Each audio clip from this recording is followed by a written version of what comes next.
நம்ம ரோஸ் செடியில் டெய்லி 2 பூவாவது பூத்துரும். போன டைம் வந்து அந்த பிங்க் வித் ஒயிட் வந்து மிக்ஸ் ஆகிருக்கும்ல, அந்த கலரில் சூப்பராக பூத்துருந்துச்சு. அந்த பூ வந்து நான் பறிக்காமலே வந்து காய விட்டுட்டேன். ரொம்ப அழகாக இருந்துச்சு அந்த பூ பார்க்குறதுக்கு. சரி இன்றைக்கி வந்து நல்லா பூத்துருச்சா, கட் பண்ணிடலாம் சொல்லி கட் பண்ணிவிட்டு அப்படியே செடியும் கொத்தி விட்டுடலாம். 1 வாரம் கிட்ட ஆகிடுச்சு கொத்தி விட்டுறதுக்கு. அடிக்கடி நம்ம செடியை கொத்தி விட்டால் தான் நல்லா வேர் வந்து கீழே இறங்கி செடி வந்து நல்லா அகலமாக படரும். அதுக்காக சரி கொத்தி விடலாம்னு சொல்லி இருக்க பூவெல்லாம் கட் பண்ணிட்டேன்.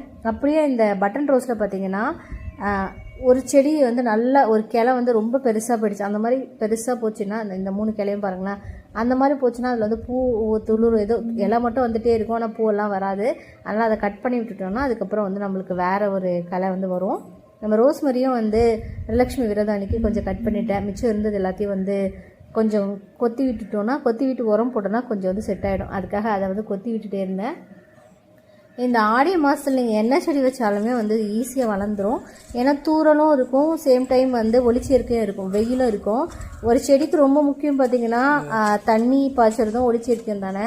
அதனால் வெயிலும் இருக்கும், மழையும் இருக்கும். அதனால் வந்து கண்டிப்பாக இந்த ஆடி மாதத்தில் செடி வச்சா நல்லா வரும். அப்படியே நம்ம பாரிஜாதம் செடியிலையும் வந்து ஒரு 4-5 பூ இருந்துச்சு, அதையும் பறிச்சுக்கிட்டேன். இன்றைக்கி வந்து நம்மளுக்கு வந்து இந்த வேலை தான் காலையில் இருந்துச்சு. போன வாரத்தில் பார்த்திங்கன்னா தேமூர் கரைசல் ஒரு நாள் ஸ்ப்ரே பண்ணியிருந்தேன். இந்த தேமூர் கரைசல் அடிக்கிறதுனால செடி வந்து நல்லா சூப்பராக பூ மொட்டு எல்லாமே நல்லா வைக்குது, பூச்சும் இல்லாமல் இருக்குது. நம்ம பாரிஜாத செடியில் கூட நிறைய சப்பாறு பூச்சி நிறைய இருந்துச்சு, இப்போ வந்து எல்லாமே சூப்பராகிடுச்சு. அப்படியே பறிச்சு பூ எல்லாத்தையும் எடுத்துகிட்டு வந்து உருளிக்கு போட்டாச்சு. இப்போலாம் ரோஸ் வந்து அடிக்கடி மொட்டு வச்சுட்டு பூத்துக்கிட்டே இருக்குது. நான் சொன்ன டிப்ஸ் எல்லாமே ஃபாலோ பண்ணி பாருங்கள். தேமூர் கரைசலில் தேங்காய் பால், அதுக்கப்புறம் ஒரு 1 லிட்டர் அளவுக்கு மோர், அதில் வந்து ஒரு 1/2 லிட்டர் தேங்காய் பால் மிக்ஸ் பண்ணி நாட்டு சக்கரை வாழைப்பழம் எல்லாத்தையும் போட்டு நல்லா வந்து